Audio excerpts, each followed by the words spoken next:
Microsoft এক্সেলের একটা tips share করি আপনাদের সাথে। এখানে দেখুন আমার কতগুলো ডকুমেন্ট ওপেন আছে, প্রায় দেখতে একই রকম। এখানে মূলত ডকুমেন্টগুলো হলো আমার স্যালারি শিট, যেমন এটা মে 2024, এটা হলো জুন 2024, এটা হলো জুলাই 2024। এই স্যালারি শিটগুলো আমার কাছে আছে। কখনো কখনো এগুলোকে আমাকে ক্রস ম্যাচিং করতে হয়।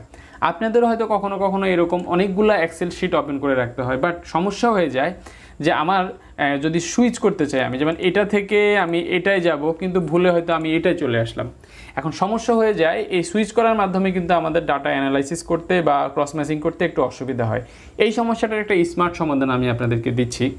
আপনারা মনে করেন যে কোনো একটা শিটে আছেন, যেন আমি এই শিটে আছি, এরপরে আপনারা চলে যাবেন এই যে ভিউ এর আন্ডারে এই যে উইন্ডোজ, এই অপশনটার মধ্যে চলে যাবেন। উইন্ডোজ অপশনটাতে যাওয়ার পরে এখানে দেখুন একটা অপশন আছে সুইচ উইন্ডো। এই সুইচ উইন্ডোতে আপনারা এখানে যে অ্যারো চিহ্ন আছে এখানে ক্লিক করুন।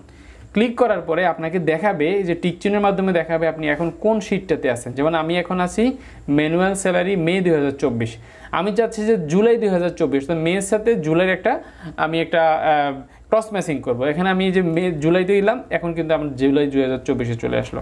আবার এখানে এসে আমি যদি আবার দেখি যে না আমি জুন 2024 স্যালারি শিটে যাবো, তাহলে আমি জুন 2024 স্যালারি শিট ক্লিক করলাম।